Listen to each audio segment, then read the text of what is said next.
I was engaged at the time, quite a while ago, and the only time I've ever been engaged, in fact. And after we were together for a while, she said, "You've got a problem. And the person I was with before had this problem, and I'm not going to have it with you." She was talking about my attraction to women, losing power when I see a beautiful woman or one that I thought was beautiful, or even inviting to me sexually. And at first I said, "I don't have a problem. I'm just a loving person. This is the way it is.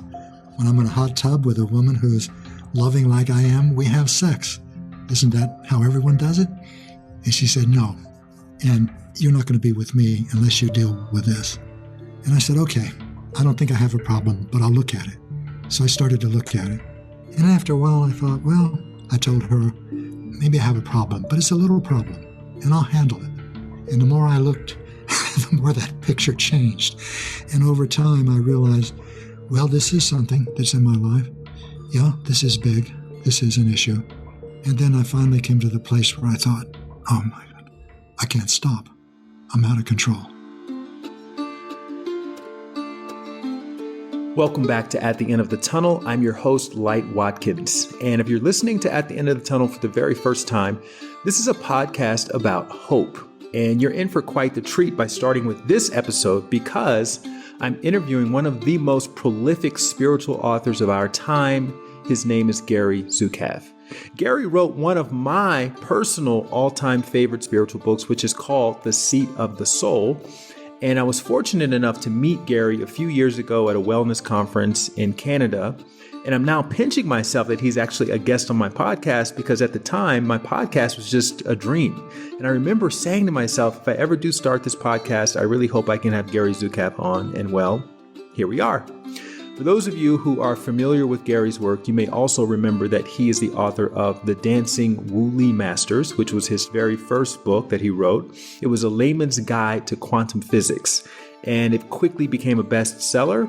Then he wrote 3 other bestsellers, including the book that he's most known for, which is The Seat of the Soul, and that was a #1 New York Times bestseller for 31 weeks. And coincidentally, it was Oprah's favorite spiritual book that she said she kept by her bedside. Oprah actually tells the story about how she first reached out to Gary that same year that Seat of the Soul came out, just to learn more about this profound work and his perspective.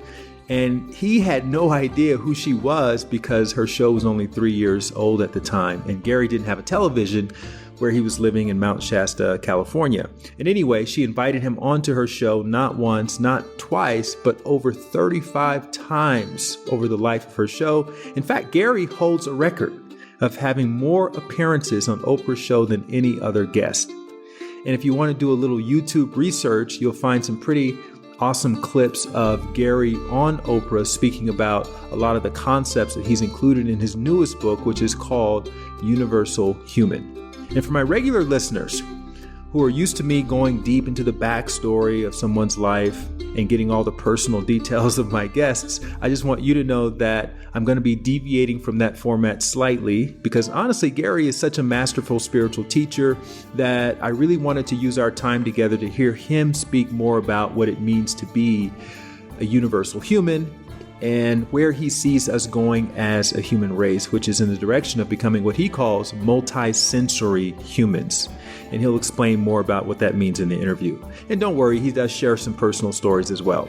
My hope is by the end of this interview, you'll be inspired to pick up a copy of Universal Human and do a deeper dive into Gary's fascinating body of work. So without further ado, let's get to the conversation with the incomparable spiritual scholar and teacher and guru, Gary Zukav.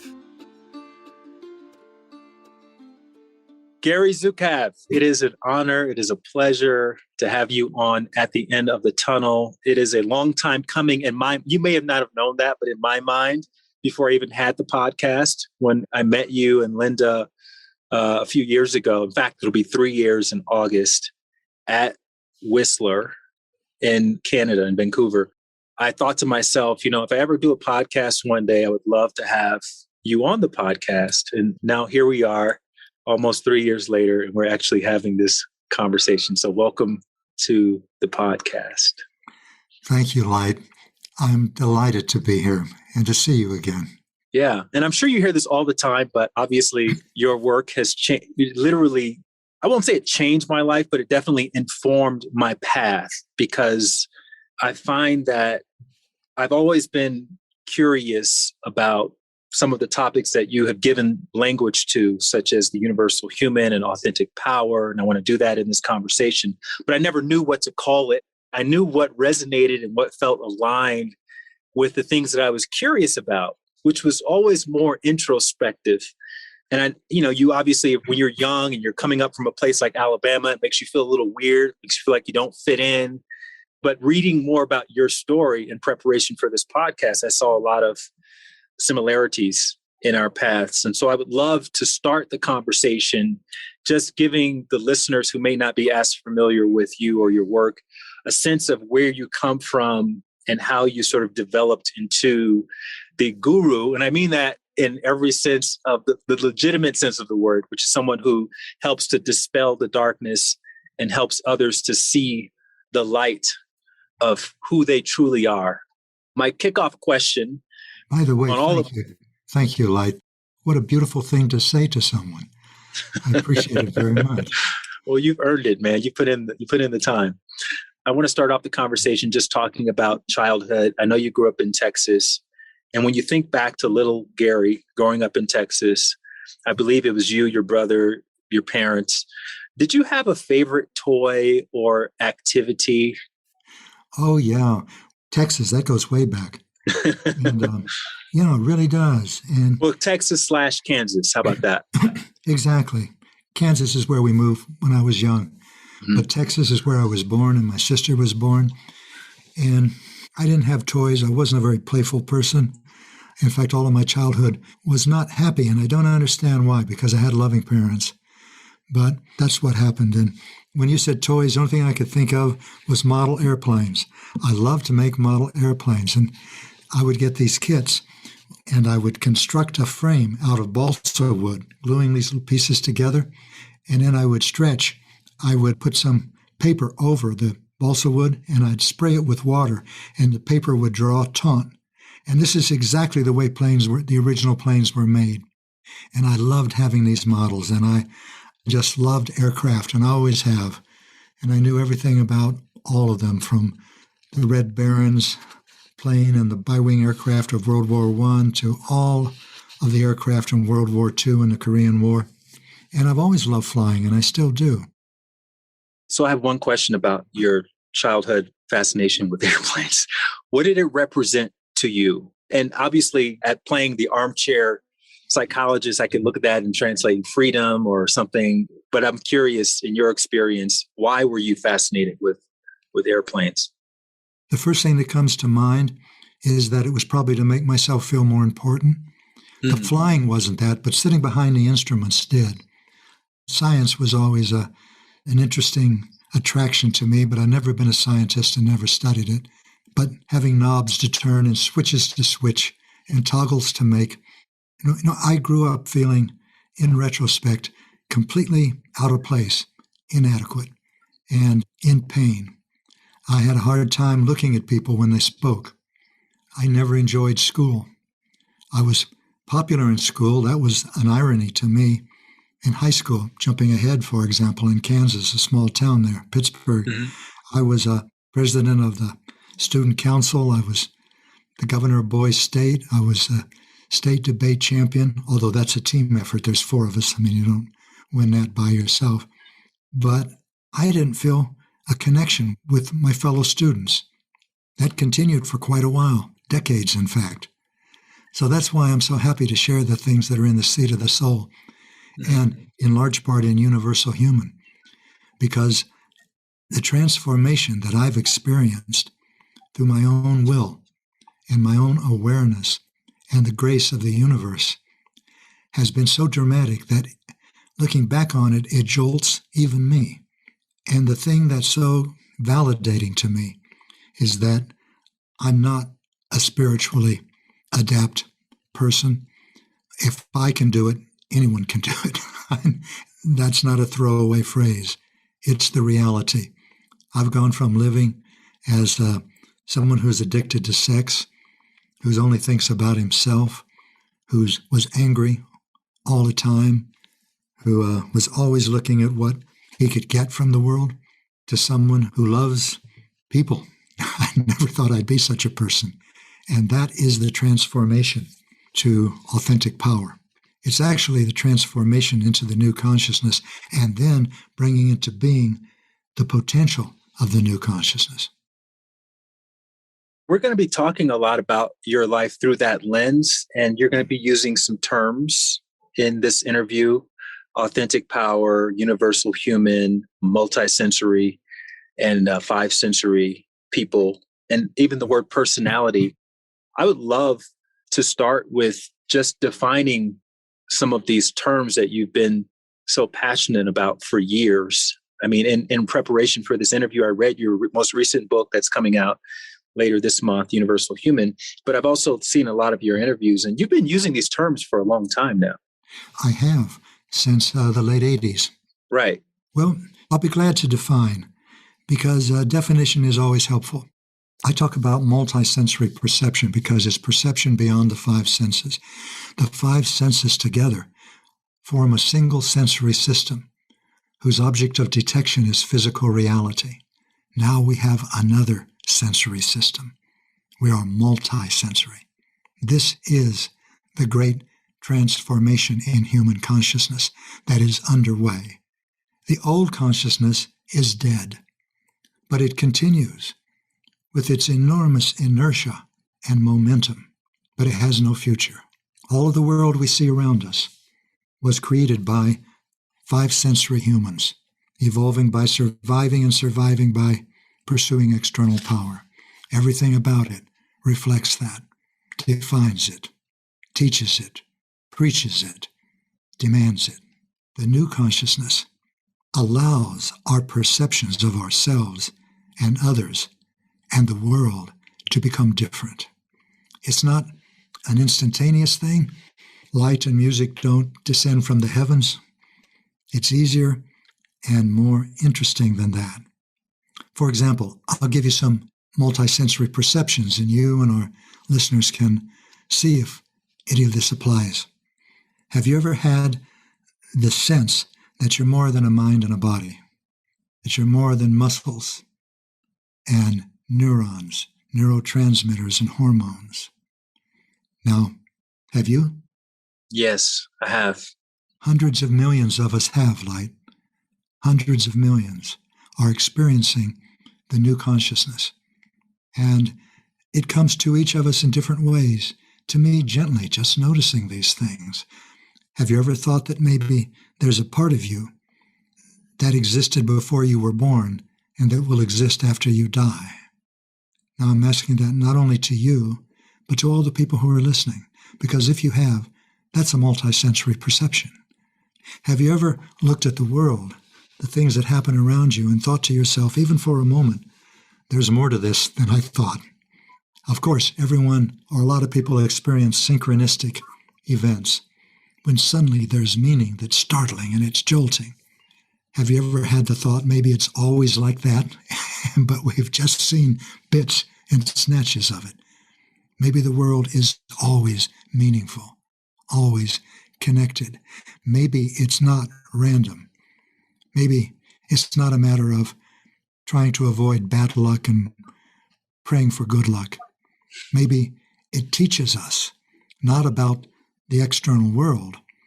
We've learned that through the five senses. We've learned that mountains are high. We've learned that the speed of light in a vacuum is 186,122 miles per second. But now, looking at the world, we can learn about ourselves. We begin to see it as symbolic, as a reflection that we can learn about ourselves from. If you've ever had any experience or hunch or glimpse of that, that's a multisensory experience. Just to make it even more concrete than that, can you talk about the story of your grandmother and the funeral? Because I think other people may have had similar types of experiences that could be sort of a gateway into this more sensual understanding of what you're talking about. Yes, multisensory. Yes, I was multisensory long before I knew it. And many people are. But multisensory perception isn't really multisensory perception until you recognize it and you use it. What you're talking about is an example of my encountering it, not recognizing it, and therefore not using it. My grandmother was my favorite, and I think I was her favorite too. And she lived in Kansas City, and I lived in a little town in Kansas. And I would go there, and whenever I did, I'd always stop on the way to college, Harvard. I'd take a train to Kansas City, and then a group of us would take a Volkswagen from Kansas City to Cambridge, Massachusetts. And while I was in Kansas City, I'd visit her. She didn't have the big house and the caretakers and the maid and the driver that she had when her husband was alive, and he was pioneering what now is grocery stores, supermarkets. So she lived modestly in an apartment in a large building, and she had twin beds that would fold out from the couch, and we'd lie on the twin beds at night, she on hers and I on mine, holding hands in the space between the fold-out twin beds, and we'd gossip about our family and who was doing what and who should have done what and what was probably going to happen. And I just loved being with her. During almost all of those occasions, she'd take me out to dinner in a lovely restaurant inside this large building. And then afterwards, we'd walk through the lobby, and it was an ocean of gray hair. And she'd introduce me to all the people in it. Or as men, no, she couldn't introduce me at all, but she would say, "Gary, you remember Mr. Bernstein, don't you?" And I'd say, "Mm-hmm." And she'd say, "Well, you remember Gladys, don't you?" "Mm-hmm." And if I didn't say "mm-hmm" and acknowledge, she would jerk down on my hand which she was holding, and she'd say, "Shh," to bring me into line. I say, "That's impolite. Now just be in line."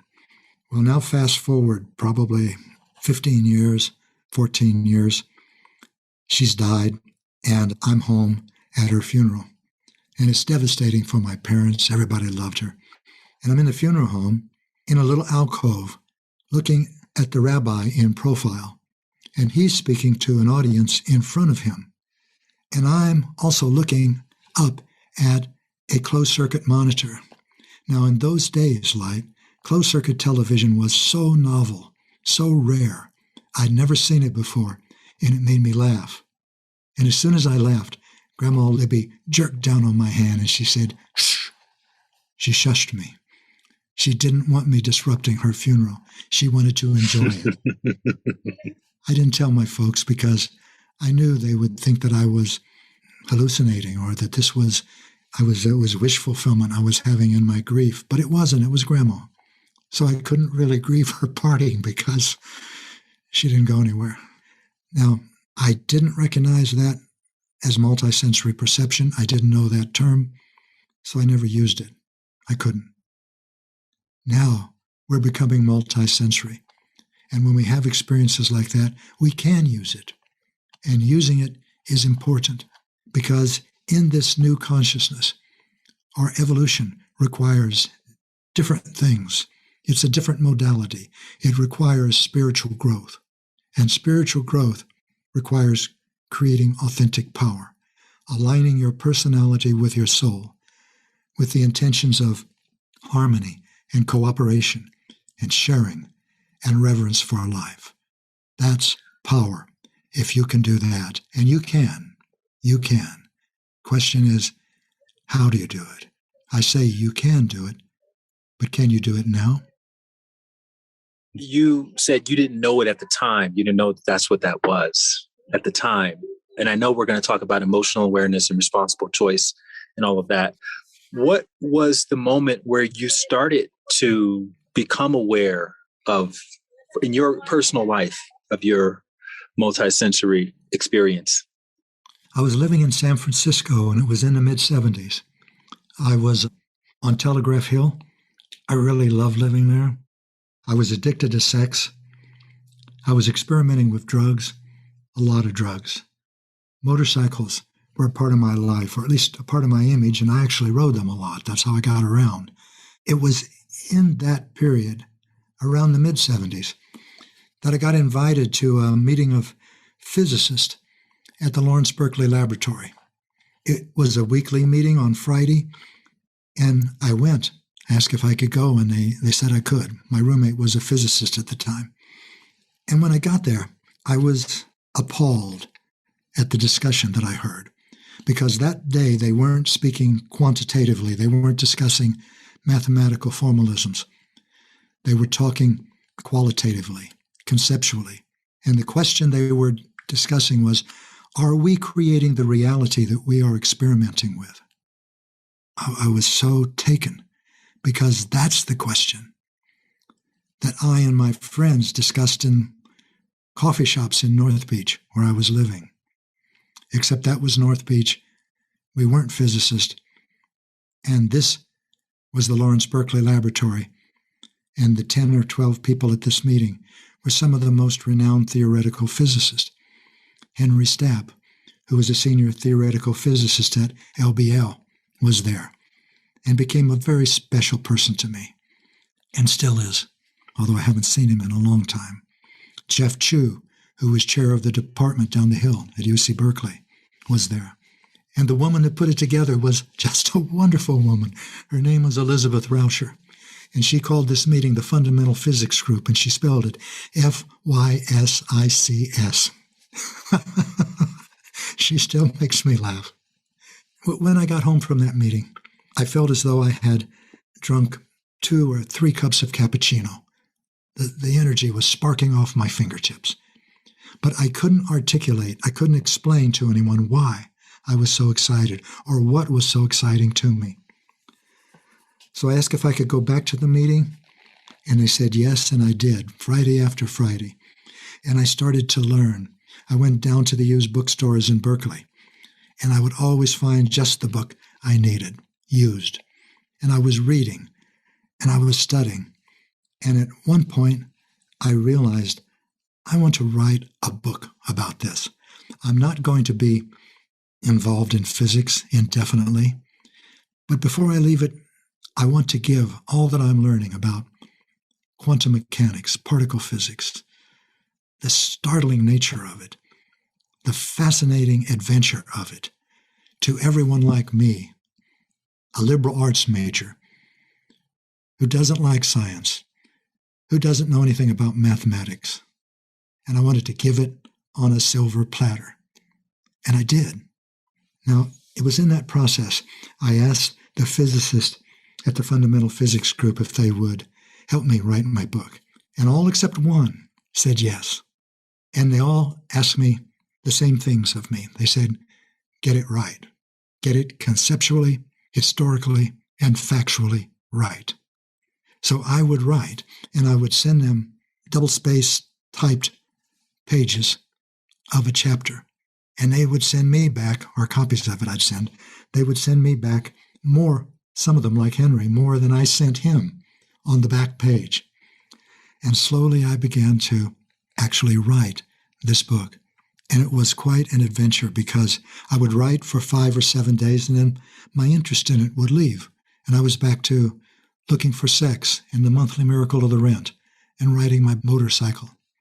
And then my interest would return, and I would wake up thinking about the book and go to bed thinking about the book. After a while, my friends noticed this difference in me, and they knew I was writing a book. And they say, Gary, take a break. Every time we see you, you're working. And if I could describe it to them, I would have said something like this. Imagine that you found an island. It's beautiful. And there's someone on it that you can hardly wait to see. It's not romantic. It's just, this is a friend, a real friend. And you can hardly wait to get back out there and see her. And then after several months of this, your friends tell you, Gary, you're working too hard. Every time we see you, you're rowing out to that island. Why don't you relax and enjoy yourself? Well, that was how I found meaning and purpose and joy and connection, was going out to the island. Now that I'm thinking about it, it foreshadowed a lot of experiences in my life. Now I get to your question, Light. When was the first time that I recognized a multisensory perception? Well, it was long before I had that term, but it was clear to me. When I started writing this book, I made an outline of it, and I made an outline of each of the chapters in it. And I started writing. Almost at once, the energy went in a different direction. It departed from the outline. And so did I. I threw it away. And I went where the energy went, into new territory. I kept following meaning, following the excitement, following the energy. And I was writing about a chapter a month. Every 30 days I would finish one. And that was in this 6 or 7 days on, 6 or 7 days off. And after half a year, I noticed that these chapters fit together like they were planned to fit together. But I didn't do that. I threw the outlines away. So how did that happen? That's when I realized that I wasn't writing this book alone. That's when I realized it's not possible to be alone. That's when I realized that every creation is a co-creation. And I love that experience. I already knew I loved it. I just hadn't stepped back from it enough to realize what was happening. All I knew is that when I'd start to write the book, I would fill with meaning, and I loved it. I still do. That's the criteria for every book that I write. If I read it and it doesn't make me cry, if it doesn't make me want to read the chapter again and again, I throw it away because it's only coming from my eyebrows upward. This is a movement deep inside. It's not dramatic. It's as though your life is black and white and suddenly you turn in a certain direction and it becomes full of color. It's not just monotone anymore. It's got all the chromatic spectrum. It's not mono in sound. It's not just stereo. It's surround sound. It's everywhere. I'd like to clarify now for our listeners that I don't expect you to believe anything that I'm saying just because I say it. And in fact, I suggest that you don't believe anything that anybody says just because they say it, and especially if they have a television show or they've written a book or they have a pulpit or they're online. Take it inside. See if you resonate with anything that you hear. And if you do, experiment with it. If you do experiment with it and it produces good things in your life, then experiment some more. And if you don't resonate with it, then just throw it away. Don't try to wear a shoe that pinches. So all of what I'm sharing with you outside of my personal history, which, by the way, is something else you see very differently when you look through multisensory lens. Everything except that, where I was born, Texas, where I grew up, Kansas, where I went to school, Harvard, the Army, where I was, that's my personal history. But I can see it all, and you'll see your personal history in a different way, in a larger context, put it that way, as you become multisensory. And as I suggested, hundreds of millions of us are becoming multisensory. There are still more people that are five-sensory. The fact that we are multisensory does not make us superior or better in any way. That's just a temporary ebb and flow of evolution. And creating authentic power, as well as becoming multisensory, do not have to do with the intellect.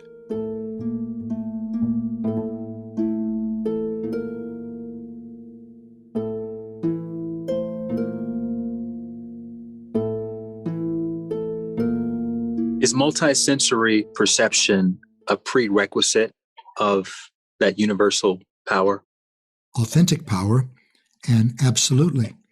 If I told my parents, or you told your parents, I'm guessing maybe there are exceptional people everywhere in the Earth School, but in general, people 40 or 50 years ago wouldn't find a sentence like the many that I've been saying of power. Authentic power is alignment of your personality with your soul. It wouldn't be a meaningful thing to them. At best, if they were very forgiving, they'd say I'm a poet. But they wouldn't have any experience to hook on to attach to that sentence, to give it meaning. But for your listeners, my listeners, our fellow students in the Earth School, this is a meaningful discussion. And when I say there's a difference between your personality and your soul, and the new awareness, the new consciousness allows us to be aware of both at the same time. You might say that as you become multisensory, you become aware of a bigger you Imagine it as a you with a capital Y. That you existed before you were born and will exist after you die. The big you is your soul. And there's a little you with a lowercase y. That's the you that was born on a certain day and will die on a certain day. That's your personality. When we were 5 sensory, all that we were and all that we thought we could be was the little you, the personality. Yes, I know. Christianity tells us that we're going to heaven, provided we meet certain conditions. And it's bigger. Will be something, if not bigger, better, somehow it's a good thing. And I know that the Buddhists all tell us that our deeper reality has to do with incarnation and reincarnation. And I know that the billions of Hindus all believe the same thing, with a slightly different twist: incarnation and reincarnation. But of these billions of people, in my very limited experience, very few of them actually live as though these were realities. I have only met a handful of Christians that I believe love others, love me more than themselves. When my dear friend, our dear friend, Maya Angelou, was alive, she would say, when someone tells me I'm a Christian, I say, she said, really? I'm in my 80s and I'm still trying. That's the way I feel. What would the world be like if every Buddhist in it realized that consciousness and responsibility does not end at death, and never blamed anyone or anything for his or her experiences? What would that world be like? We're headed there. And there's not a royal we, there's you. You are headed there if you choose to change your life. Now, what happens if you don't choose to change your life? What happens if you ignore all of this, even though you resonate with it, and you decide not to apply it? You don't change. That's all that happens. The universe doesn't reward or punish you for actions. The universe doesn't look in terms of good or bad, negative or positive, success or failure.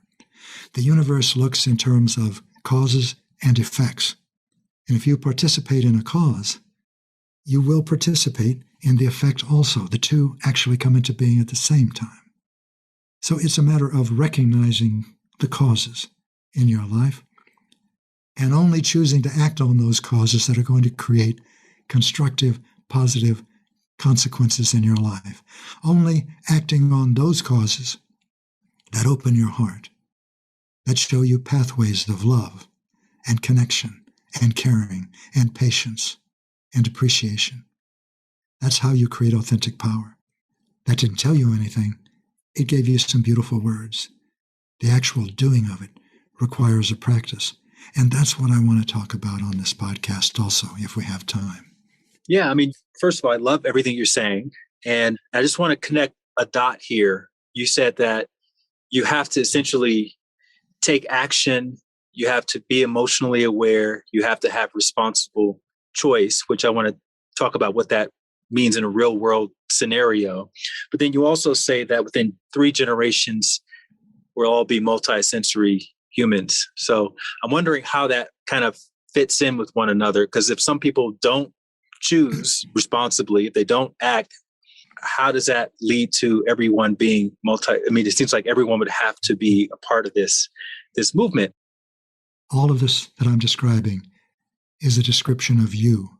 The world doesn't change until you change.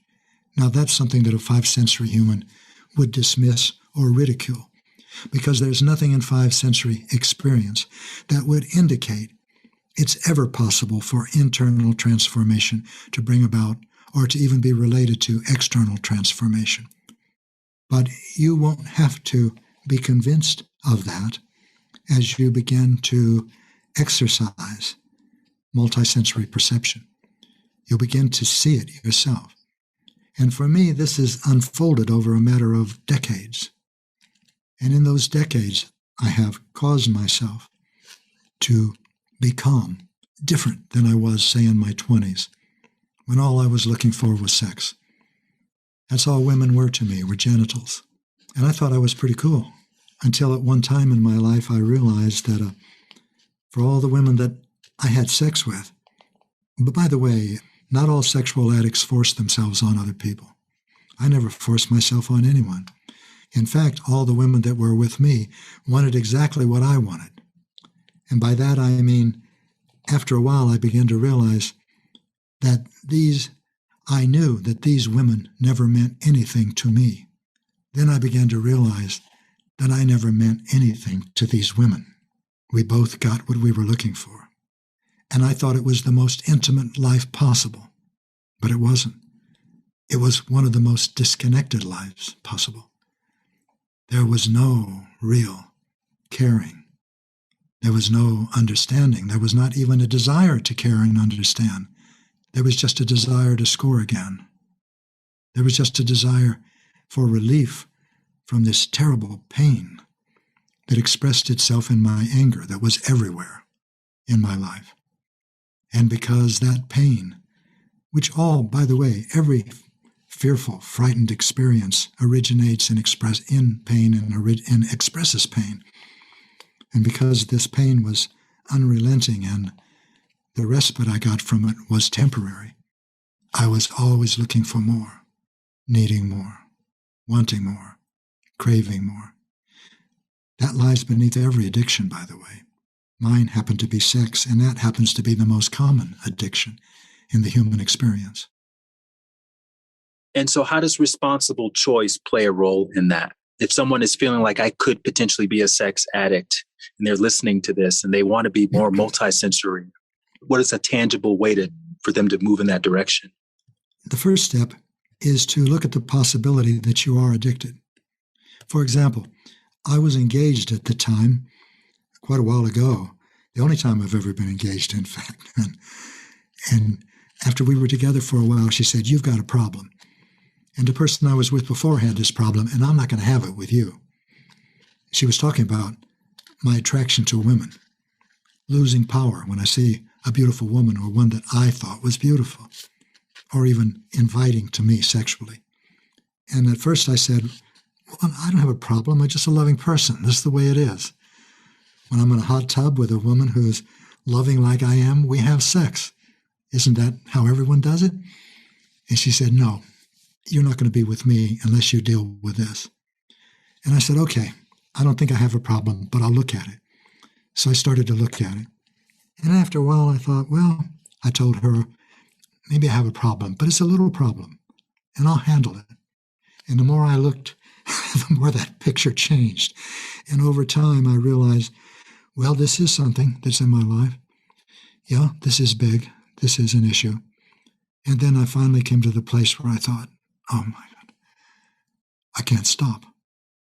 I'm out of control. That's when the work begins. That is when you can do something about an addiction. By the way, there is a chapter on addiction in The Seat of the Soul that spells a lot of this out. But whether you're an alcoholic or you gamble or you can't stop masturbating or shopping or drinking, that chapter will show you how to address it.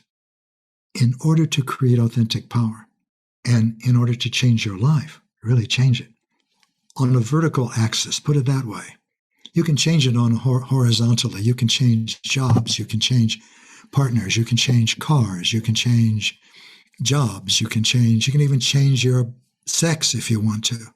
You can change anything, but it doesn't change you. You stay the same.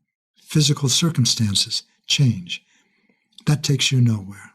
I'm talking about change, vertical change. You change. You are not the same person. Your values change. If you're uncaring, you become caring. If you are entitled and superior, you begin to see the meaning and the value of other people. If you're inferior and need to please, you begin to see that about yourself and see that you really can contribute to others and contribute to life. These are changes. These are the changes you were born to make. And if you don't make them, you don't change. In order to become someone who's aligned with the intentions of your soul, which, by the way, means becoming aligned with love, that's where you're going. That's the destination. We started to talk about that. Everyone knows that that's in the New Age, that's read a nice book. Everyone that's read Harry Potter, that wonderful series, knows that every book ends with something wise, and it has to do with love. Everyone knows this now who's waking up, but how do you do it? How do you love when you're jealous? How do you love when you're angry? How do you love when you're vengeful? When you're going to get even, you're going to get him. How do you love when you can't get out of bed in the morning because you don't care? How do you love when you want to kill someone? How do you love when you want to kill yourself? These are the questions. And here's the answer. First, develop awareness of your emotions. 5 sensory humans don't put any importance on emotions. They're nuisances, if anything, like appendicitis. They get in the way of your pursuing external power. Multisensory humans value emotions. They're important. They are messages from your soul. And by the way, I can say to our listeners, I'm watching light on the conference call as we're recording this. And when I said, and here's the answer, I saw you laugh. I can say that without reservation, because what I'm going to share with you, I'm not going to say to you, I have the solution to your sexual craving. I have the solution to your anger. I have the solution to your jealousy. I have the solution to your greed, because the solution to every one of your problems is the same. And that's what I'm describing now. Become aware in your life. The bare bone structure of self-transformation is this. You cannot transform, you cannot change in yourself anything that you're not aware of that exists in yourself. It'll just happen to you, unconsciously, automatically, robotically, repetitively, until you die. That's how most people live. Now we're multisensory. There's an option. There's always been the option, but as we become multisensory, we become more aware of it. You become aware of your emotions because they're important. They're important because they tell you when fear is present in you and when love is active in you. Your body tells you, and it never lies. When you put your attention into 7 specific areas in your body, and I'll give you 3 of them right now, the easiest ones to use for me. Your throat area, your chest area, and your solar plexus area. If you feel painful physical sensations in those areas, fear is active in you. And if you feel blissful or good feeling physical sensations that you want more of, love is active in you. And I'm not talking about just the physical sensations of having had a good meal and you feel satisfied and you want to lean back and have a little coffee. No, not that kind of pleasing physical sensation. The kind that draws you like the sun draws a plant. And when I say physical sensations, I mean that. When a painful physical sensation is active in you, it's not enough to describe it by saying, I feel good, I feel bad, I feel bubbly, I feel happy, I feel heavy, I'm discontent. Man, am I down? Am I down? This is a bummer. This hurts. Oh, that's not emotional awareness. Those are all labels that you're throwing around. Emotional awareness is an awareness of and the ability to articulate specific physical sensations in these areas of your body, your throat, your chest, your solar plexus.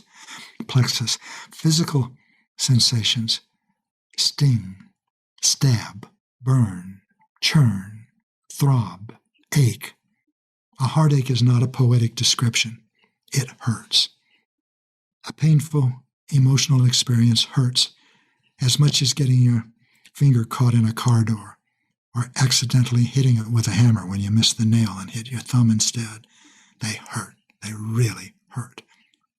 At first, some people aren't aware of physical sensations. Most people are, but some people aren't. And often I've discovered they're intellectual males. But everyone eventually will come to, if they are looking and look long enough and are patient, they'll begin to experience physical sensations in their body. And if they're one of the tough nuts to crack, it'll be exciting. One lawyer came to one of our events once after coming to a series and said, I felt it, I felt it, I felt it in my chest, I felt it, I felt it. It was exhilarating to him. Why is it important to know if fear is active in you or if love is active in you? Because when you act from fear, when you act on that impulse, when your energy processing centers are telling you that fear is present, you will create consequences that are painful for you to experience. You will encounter them. You're creating your experiences. Now, you asked me what a responsible choice is. A responsible choice is always the choice to grow spiritually. And that translates into this. The responsible choice is always the choice to love.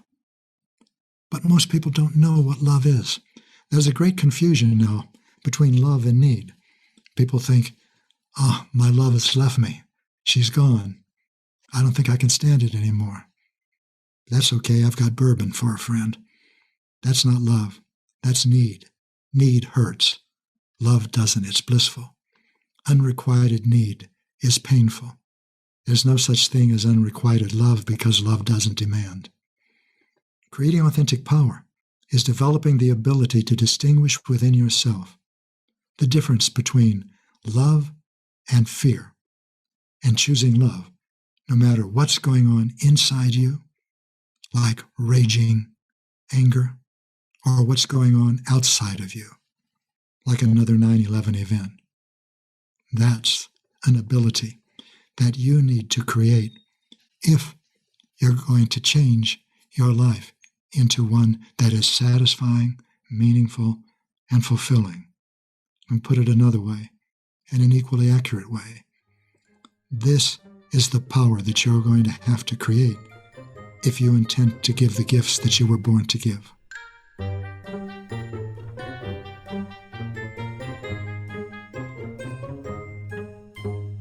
You did a really great job of breaking all this down in your book. You did a whole chapter on love. And you also talked about something that I thought was really interesting. You did a chapter on meditation and the differences in mindfulness and heartfelt meditation. And I'm wondering, since you were referring to the solar plexus and the chest and all of that, is that a way to cultivate that feeling tone of knowing when you're moving in the direction of love versus when you're moving in the direction of fear? Practicing more of a heartfelt sort of meditative experience. Yes. However, it's not a matter of moving in a direction of. If you feel painful physical sensations, you're not moving in the direction of fear. You're in it. It's active in you now. Now what are you going to do? If you're angry, you're going to shout. You're going to tell somebody exactly why you're angry. Frightened parts of your personality, that's the shorthand for a fear-based aspect of your personality, are righteous. You're going to tell the person why you're angry and why you should be angry and why they should change. If you do, we'll fire away. But it's a frightened part of your personality that's firing away. But be aware, it's creating consequences for you. A responsible choice is a choice that creates consequences for which you are willing to assume responsibility. And until you can do that and know what the choice is about, you can't create authentic power.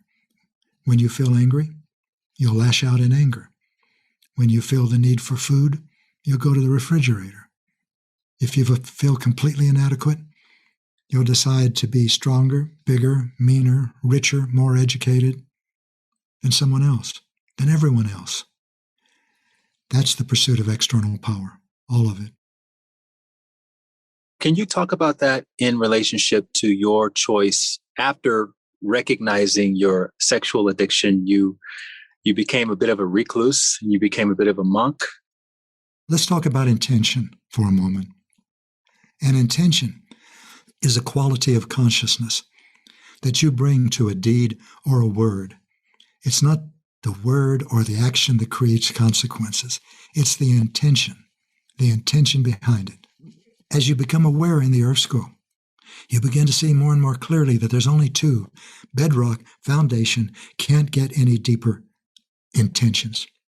Love or fear. Now, it seems as though there's unlimited intentions available to everyone. I think I'll move to a new city. I think I'll buy a blue shirt instead of a red shirt. I think I'll get married or not. That's a big one. I think I'll go to school or not. I think I'll change jobs. Well, those are all, you might say, out tensions.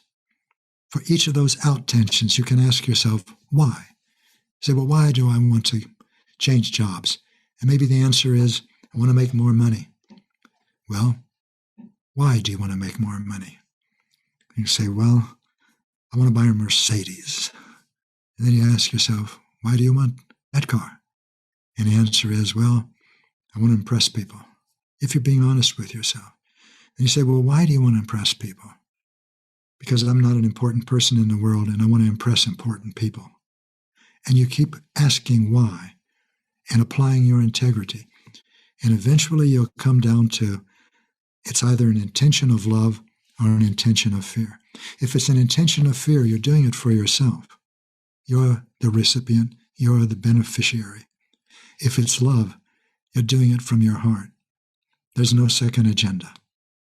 So, a responsible choice is a choice of the intention of love.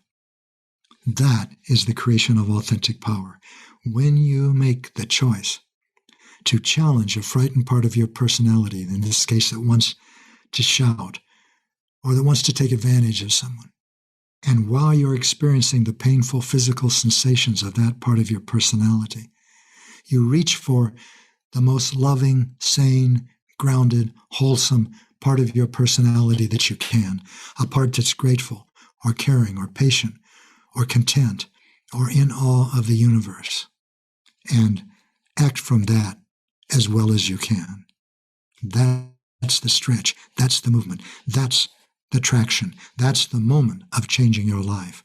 And when you do that again and again and again and again, that part of you begins to lose its control over you. Now let's go back to your question about meditation.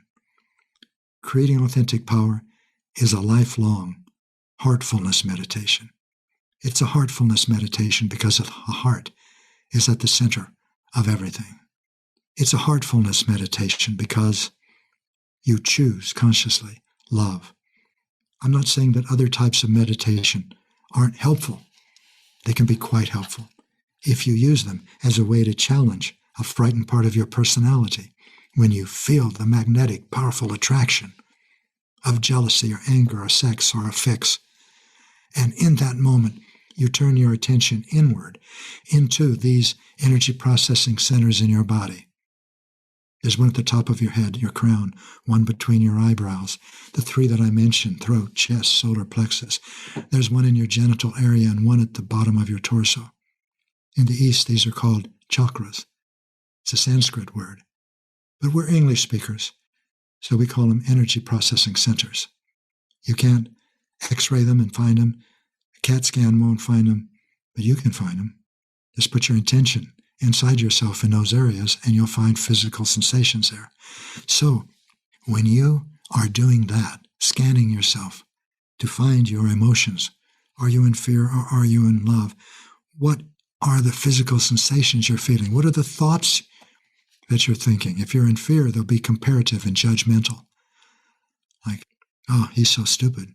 Or, I'm so stupid. Or, she's beautiful. Or, I'm ugly. These are all thoughts of fear. And when you're in a loving part of your personality, the physical sensations are physical sensations you want more of. Like when you look at the sky on a dark night when it's black and the stars are white and everywhere, countless galaxies. That's an experience that everyone wants more of because for a moment you're gone and there's only the beauty and the power that you're seeing. I lived in Mount Shasta for 13 years. I lived at Mount Shasta and I never got tired of looking at it, and especially at sunset, because this great mountain, 14,162 feet high, would start to turn pink. And then the pink would deepen and it would start to glow. And then it would become luminescent. This is a mountain. Tell me a geologist that can explain that. A meteorologist might have his explanations, but I've got mine. It's the universe showing me something that's beyond my comprehension. and then the mountain turns lavender, and then it slowly turns purple, then dark purple, and then dark. Or sometime when you've been standing at the ocean, and the waves are raging, and they're pounding, and there's nothing there but the ocean and the roar, and you're gone again because you're in awe. You're not thinking about it. You're not analyzing it. You're not weighing it. You're not judging it. You're not even standing back and looking at it. There's something more happening.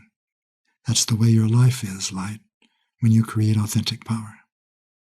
That requires commitment, courage, compassion, conscious communication and actions, not for 1 hour in the morning or 2 weeks at a time at a retreat, but every day, all the time.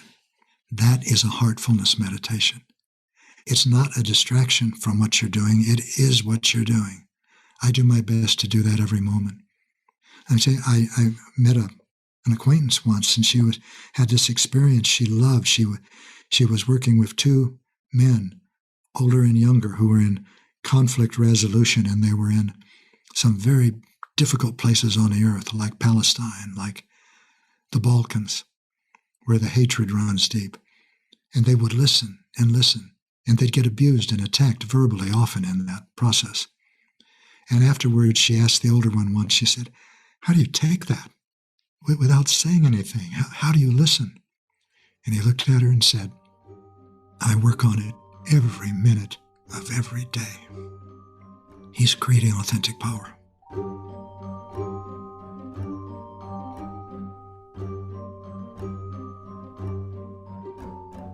I love that. So in the book, you leave no stone unturned. You talk about authentic power as it relates to military, education, healthcare system, racism. You pretty much cover every aspect of humanity. And I'm curious, like, if there was one thing that you wanted people who read this book to come away with, so something very tangible, something very practical, something perhaps that they could share with their family, if they're the leader of their family, that could help make the world a better place, what would that one concept or principle be from the work? Yeah. It's not a matter of saying, what can we do to make the world a better place? You can change yourself. For those of you who are listening, and also those of you who are hearing, you can change yourself. Now, does that sound like poof in the sky? Like New Age woo-woo? It's not. It's more grounded than concrete. Concrete's not grounded. It's a form of life. Let me explain. The world that we have inherited is based on external power, manipulation, and control. When you do something to make the world better, you're trying to change the world so you'll feel better about yourself. That's the pursuit of external power. We can't change the world that's based on external power by adding more to it of what it's already built on. You have to contribute something different. That's authentic power. That's love. Well, people will say, that's my life. I'm a hospice worker. I'm a clergyman. That's my job, is love, and I'm working on it. I pray all the time to be a loving person. Here we come to the fundamental of everything again, intention. What is your intention? Because that's what creates the consequences in your life. If your intention is to change others so you'll feel better about yourself, that's pursuing external power, fear. If your intention is to change the world so that it'll be a better place for your children to grow up in, and that'll make you feel better, that's an intention of fear. If your intention is to become an individual who moves through the earth school with an empowered heart, without attachment to the outcome, that's an intention that comes from love.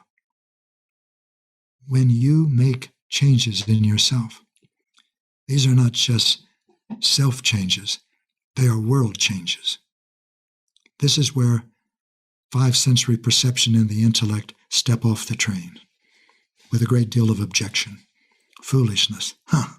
Nonsense, my man. What are you smoking? What are you drinking? On and on. But when you look at your life, even from a 5-sensory perception, you know that when you change your life, you affect every collective in which you participate, your family, your neighborhood, your community, your town, your city, your state, your country, your religion, your ethnic group, your gender. All change starts with you. To change the macro requires changing the micro. The world is the macro. You are the micro. But here again, don't confuse that with the idea that, well, if I can just get 4 billion of us thinking the way I'm thinking now, the world is all but changed. We've got it done.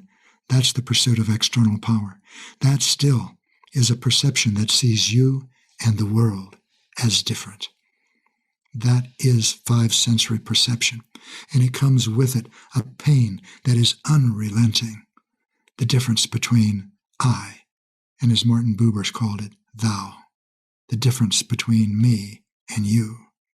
The separation between me and you. That is always there and always will be there until we die. That is the five-sensory experience of others. Multisensory perception takes us beyond that. But as you become multisensory, as you become spiritual, you're waking up to your multisensory perception in a world of discord, competition, hoarding, and exploitation, a world in which life is a cheap commodity. What do? It's not easy to become a spiritual person in a world that doesn't yet recognize spirit. But that's not actually the case anymore. It used to be. You recognize spirit, and you're a part of the world. The Lakota have a saying, the center of the universe is everywhere. I agree with it. That's my experience too. If it's everywhere, it's in you. If it's everywhere, it's in your neighbor. If it's everywhere, it's in your mother. If it's everywhere, it's in the brutal fellow student in the Earth School who put his knee on another fellow student in the Earth School and killed him in front of other students in the Earth School. If you want to change that world, don't blame anybody. Change yourself. Whenever you read about an avaricious banker, he or she is a proxy actor for us. They're acting out what we do every moment, every choice that we choose. Self-benefit over the benefit of another. Self-gain over the benefit of another. So look at yourself. Change the world where you can change it, where you have the ability to change it. That's where the spiritual rubber meets the road. And if you say to yourself, I can't do that, you disempower yourself. If you say to yourself, yeah, but no one else is doing it, you disempower yourself. If you say, yeah, but we need a majority to do that, you disempower yourself. Our discussion today is about authentic power. Power that is not. We're talking about a personality that is not anchored, that is not bound by the Earth School. An authentically powerful, put it this way, an externally powerful personality can only hope for happiness at the most, and it's always ephemeral, it's temporary. Like the charioteer would always whisper in Caesar's ear, glory is fleeting.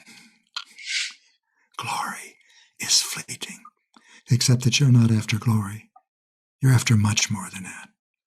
Glory is something that people in pursuit of external power long for. You're after fulfillment, meaning, purpose, vitality, creativity, connection. You're after that thing that you're seeing when you look at the universe and you realize or experience for a moment, oh my God, that's, as we're multisensory, we begin to have a thought. Five-sensory humans think, I could never be that.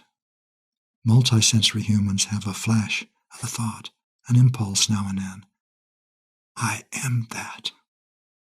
And it's real. But it's fleeting. How do you make that love, that boundless expansion that incorporates all, that excludes none, that contributes because that is its nature, like the sun? How do you do that? You create authentic power. And that is now our evolutionary requirement. And again, as a reminder to everyone. It's not as though this is something you have to do. It is not. The consequences of doing it are great. You begin to enter your life consciously. As you challenge fear, you move beyond the control of it, and love enters your awareness more and more and more. And through many dynamics that we won't discuss on one podcast, but through many dynamics, your life begins to change. The consequences for not doing it are large also. You don't change. The same fears create the same consequences, and when you encounter those consequences, you again react in fear instead of respond with love, and you create those consequences again. That's what Buddhists call the wheel of samsara. You choose how you're going to hold your experiences, in love or in fear. Now the challenge comes when you're in fear and a frightened part of your personality thinks this is all nonsense. And it gets about doing what it wants to do and needs to do. And it creates the same consequences it always has for you. But the spiritual road begins when you decide to change your life from unconscious, from an experience to an experiment, from robotic to aware, from destructive to constructive, from separate to one, from pain to joy. These are all different ways of saying the same thing that we've been talking about since we started. This is the new territory. This is the new lay of the land. Well, I'm excited for your book to be in the world and for those people who are listening to this and who feel inspired by what you're saying to be able to get that and go deeper into this way of being. And I think it's going to leave people feeling very changed in the way that they see themselves and the way that they see their environment and the way that they engage with their environment. And so that's my intention. That's my intention, Light.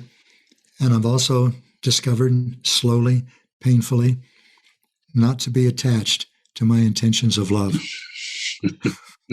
to offer them. Mm-hmm. In the Bhagavad Gita, which is the crown jewel of Hinduism, at the center of this epic poem called the Mahabharata, Krishna tells Arjuna many things, and one of them is, you are entitled to work. You must work. That's where your fulfillment comes from, but you are not entitled to the fruits of your work. So all of this can be found in scriptures, in Aboriginal wisdom. What is new is the fact that our species itself is in transformation. The entire human species is shifting. The consciousness of humanity itself is changing. This is not a change in the consciousness of humanity. It's a change to the consciousness of humanity. And it's all happening in you, right here, right now. It's not a change in what you experience. It's a change in what you can experience. And now you are experiencing these things. What are you going to do with them? What are you going to do with your life? Well, I want to thank the personality that is Gary Zukav for putting all this together in such an exhaustive way, because it was you like I said, you left no stone unturned in that book. But I want to say, Light, exhaustion is not part of this. Sometimes Linda and I get overwhelmed. And by the way, spiritual partnership is not a partnership for couples. I just want to make sure I say that. Linda and I are in one, have been in one. But spiritual partnership is partnership between equals for the purpose of spiritual growth. I began to experience that with you when we first connected. We experience it with our granddaughters. It's really sweet, wonderful, rich, far beyond sweet when when you develop a spiritual partnership with your biological family. It can also be hard. But it can be at work. It can be at class. It can be with your neighbors. It can be on a sports team. So thank you, and I appreciate it. And all of the things I've been talking about, there's a lot of metaphysics in it. There's some metaphysics in it, but I'm not a metaphysical person. I'm a practical person. And I am tired of, actually, I'm not tired anymore, but I was tired quite a bit of living the life I was living, and I didn't even know how frightened I was. I joined the Army. I was a Green Beret. I was a Green Beret officer. And if someone then had told me, Gary, you're doing everything you're doing because you're so frightened, that would have caused an explosion. That would have been trouble. Because I was so frightened, I could not even tolerate the thought that I'm frightened. Don't misunderstand. I knew I was frightened to parachute. I knew I was frightened to go on combat missions. I knew all of that stuff. But I couldn't admit that I was frightened to fail my expectations, to fail the expectations of my parents, to not be loved, to not be admired. That was frightening. And there's a street name for this experience, macho. As you are in for a wonderful experience of a new humanity being born in you. And it's no piece of cake, so to speak, because as you become aware, you cannot just become aware of joy and love in yourself. You become aware of everything in yourself. And as you begin this process, most of what you will find in yourself is fear, and all of it is painful. You can't reach for the altitude of your aspirations. You can't reach to give the gifts you were born to give when you're imprisoned by your resentful, angry, homicidal, genocidal, racist, classist, caste-seeking parts of yourself. You've got to become aware of them too. Really aware of them. Real emotional awareness. Getting down there in your body where it's happening. That's the room where it happens. Your chest area, your solar plexus, your throat. Light, thank you so much. I just love talking about these things. And if I can support you or support anyone, please let me know. Oh, by the way, we're getting a brand new website. It's still got the same address, seatofthesoul.com. But we're changing it from an old brochure, informational website, put it that way, to a supportive website. That's everything we want to do now. Beautiful. Plus new social media, new online courses. And a new podcast, maybe? A new podcast. Yes, and you've been helping me with that, to know about podcasts. It's going to be the Universal Human Podcast. I'm going to start every podcast with some music that I like, and on top of that music, I'm going to say, a universal human is authentically powerful, beyond culture, beyond religion, nation, ethnic group, and gender. A human whose allegiance is to life first and all else second. Emerging universal humans are appearing everywhere. You may be one of them. Welcome. I'm Beautiful. Gary Zukav. That I'm looking forward to playing at the beginning of every podcast and then seeing where that takes us and our co-creators. Well, we're looking forward to hearing it. And I just want to acknowledge you for all of your body of work that you put out there to help us evolve our human race. And I look forward to crossing paths with you again, hopefully soon. Maybe I'll get up to Oregon one of these days soon. I feel the same thing, Light. And thanks for the light at the end of the tunnel. This is always a dream. Thank you, man. I really appreciate your time. Thank you for tuning into my interview with Gary Zukav. His book, Universal Human, Creating Authentic Power and the New Consciousness, is available everywhere books are sold. And in the show notes of this episode, which you can find on lightwatkins.com/tunnel, you'll see links to Gary's online presence and social media, along with a transcript of my interview with Gary. And if you want to hear more of these stories about people who are dedicating their lives and their work to making the world a better place, you can now search my podcast episodes by topic. If you go to lightwatkins.com/tunnel, you'll see photos of all of my previous podcast guests. And at the top of that page, you'll see a drop-down menu of subjects like leap of faith and perseverance and financial difficulties. So if you want to hear a specific kind of conversation about that certain topic, it'll show you all of the podcast episodes that are related to that specific topic. And while you're on my site, you may also see that my newest book, Knowing Where to Look, 108 Daily Doses of Inspiration, is currently out. That is a book that is full of my own personal stories, as well as classic stories that are meant to provide you with a dose of inspiration. And one of the things that's unique about this book is that it's not meant to be read from cover to cover. Instead, you just flip it open to any page. You find a dose of inspiration that catches your eye. It'll only take you 30 seconds to read, maybe a minute at the most, but not longer than that.